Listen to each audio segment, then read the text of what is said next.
Thank you very much, Mr. Master of Ceremonies. Could we give our Master of Ceremony a round of applause for so ably presiding over today's event?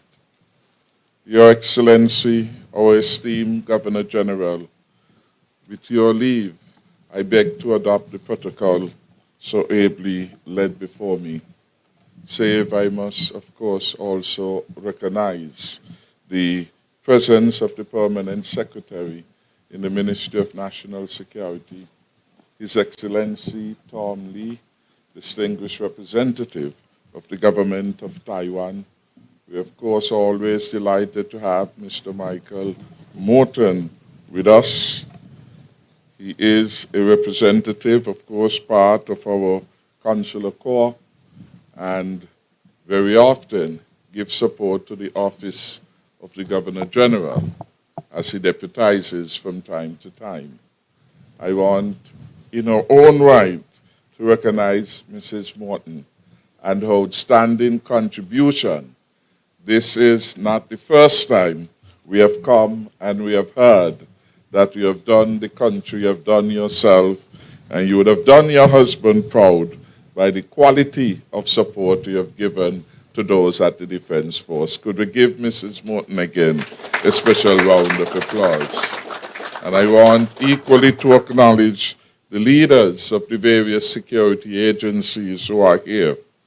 Commissioner Brandy, Mr. O'Garrow, Mr. James, and Mrs. Hughes, and all others who have come, family and friends and well-wishers, of course, Lieutenant Colonel Cumry.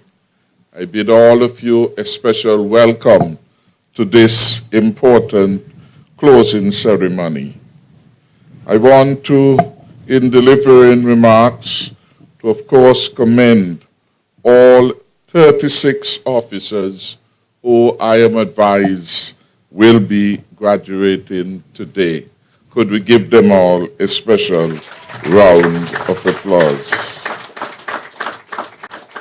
All 36 of them must feel a sense of pride and accomplishment to have persevered to this day. And we have heard from Warrant Officer Lofton Huggins the very impressive course outline and overview to which they were exposed over the last few months. Special congratulations, I am advised, are in order for recruit Ivor Jeffers, who emerged as the most outstanding recruit. Could we give him a special? Mr. Jeffers, could you stand? Is he here? Yes. Let's give him a special hand of welcome and appreciation. The timing of this course completion makes you, the young soldiers, an important part of the history of the St. Kitts Nevis Defense Force, falling as it does at this time while St. Kitts and Nevis, the region, and indeed the whole global community is grappling with COVID-19 pandemic. Indeed, I wish to congratulate Commander Cumry and the leadership of the Defense Force, more specifically the training staff, for your perseverance and determination to conduct and ensure that this course was completed while ensuring that COVID-19 protocols were being followed. I therefore welcome you, the recruits, into the St. Kitts and Nevis Defense Force, and again congratulate you on the choice that you have made to pursue a career of service, national service as a soldier. In taking a decision to join the Defense Force, you have accepted one of the highest calls to duty any citizen can ever take. Instead of going for a regular 8 a.m. to 4 p.m. job. You have elected to serve as defenders of your country, its people, and its resources. You have accepted to abide by the requirements of exceptional discipline, patriotism, and extraordinary commitment to your country and our people. The Permanent Secretary, in his remarks, said, if you do not love, you can't defend. And so as soldiers, you have opted through love for duty and service to always be available to defend your country and to defend your people. Here in St. Kitts and Nevis, the military may not be called upon so much to defend the country against foreign aggression. Indeed, we have no known enemies as a country, but most likely to provide the necessary support to civil society forces, more specifically the police, to defend the country against long-standing as well as emerging threats to national security and national peace. These include criminal activities, gang interventions, transnational organized crime, including trafficking in persons, in drugs and guns, and border security generally. Some of you may be posted to the Coast Guard, which has become one of the major units in our defense force. Nowadays, more and more, the defense force is being called upon to assist in times of natural disasters, for example, during and after the passage of major storms. And that is why the topics covered during the course that prepare you for your work with the police included such matters as how to give evidence in court, the use of force, how and when, and other rules of engagement, particularly engagement with ordinary civilians, powers of arrest, are just some of the areas that have been covered during your course. I am sure that you have received the best training and you have been instilled with the most noble values associated with the codes of the military life, the values of honor, discipline, and of course, patriotism. At this point, I wish to recognize the training staff led by Officer Lawton Huggins. Could we give him a hand of commendation? Staff Sergeant Shervin Julius, could we give him too? Lincoln Carey, and of course, Sergeant Jamoy Gums, map reading and land navigation instructor, Dean Thompson, first aid instructor and course medic, and Corporal Wayshan Phillip, and the field craft and physical training instructor. Give them all again a special round of applause. But what will your training actually mean to you when you become involved in the daily routine of soldier life at the Defense Force? The code of conduct that you have committed to during your training, puts honor among the highest levels of the character of the soldier you must be. Such a code of conduct should be your contract. Your adherence and compliance with the established rules of the military will be monitored, and there should normally be no argument with the rules. Of course, when there are differences, there should be a manner in which these can be properly dealt with within the force. But, of course, In the Defense Force, they will not condone frivolous disregard for the rules and the code of conduct to which you have been exposed. I want, in closing, to stress some of the core values of the military as I understand them. As you start your military life, you will realize that these are not just words. And I thought that for today, we should take a little bit of time to emphasize a few of the core values. 1, military discipline. Discipline is a hallmark of the life of a soldier.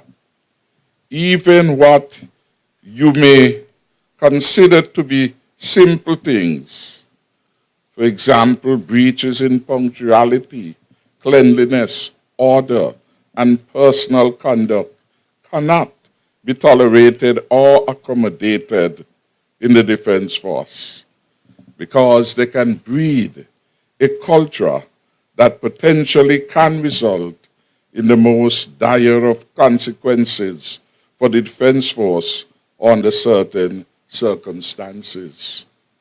Imagine, for example, arriving late as a member of the Coast Guard to go on a special mission, that is, trying to interdict some illegal immigrants.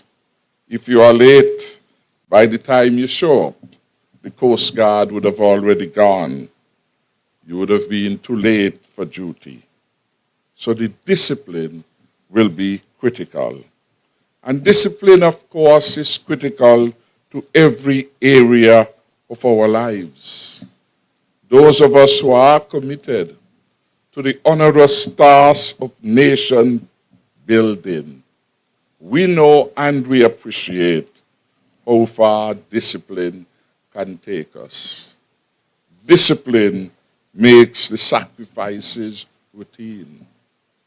Discipline is what takes us further than the others. Discipline is what every young nation requires if it is to advance. The second value I wish to make brief reference to is that of honor. Service with honor. This relates to your personal integrity and allegiance to a higher moral principle. It includes a feeling of pride, an honor and privilege to serve your country. And one of the most disappointing developments is to learn of a soldier or indeed any security officer who has engaged in criminal activity of some kind.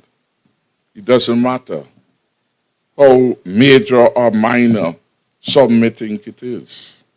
Whether it is rape, selling drugs, stealing weapons and ammunition, such behavior, of course, impugn the integrity of the entire Defense Force.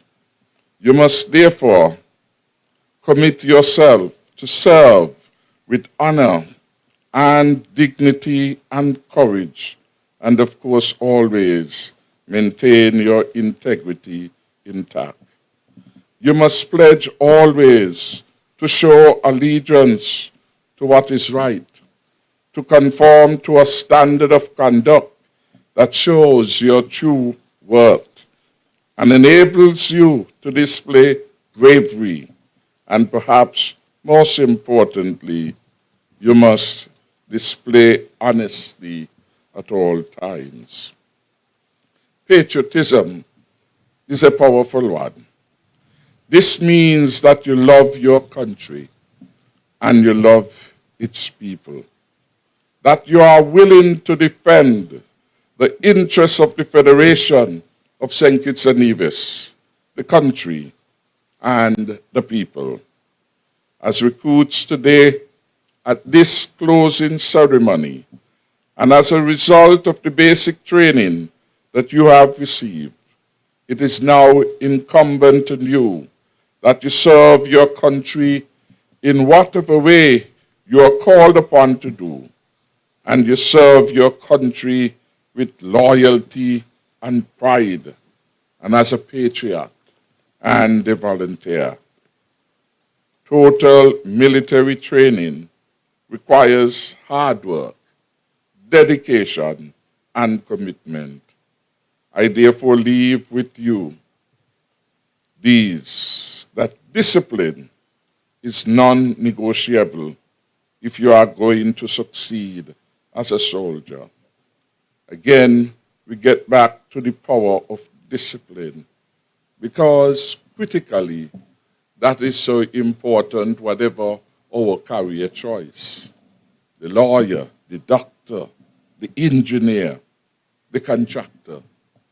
Each one of us requires a high level of discipline, and we must make the determination that it is non-negotiable.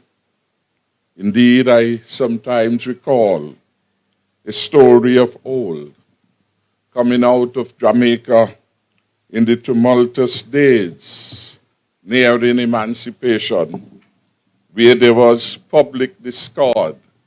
As often in Jamaica during that time, there is discord among the soon-to-be free people.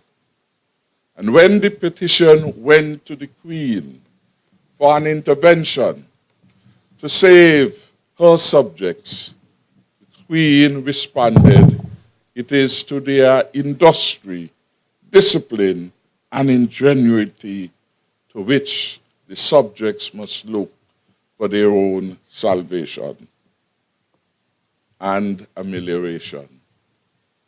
Discipline, industry, ingenuity will be critical attributes if you are to do well as soldiers in service to our country. And so I want to commend those three additional attributes to you. I congratulate all of you, and I do hope that your stint with us, your stint within the Defense Force, will be long, productive, and rewarding. May God continue to bless you, your families, our communities, and country. The addition of this new batch of recruits certainly help us in ensuring that the future of this country that we love will be assured, and we could look forward optimistically to the stronger and safer future. May God bless us all. I thank you.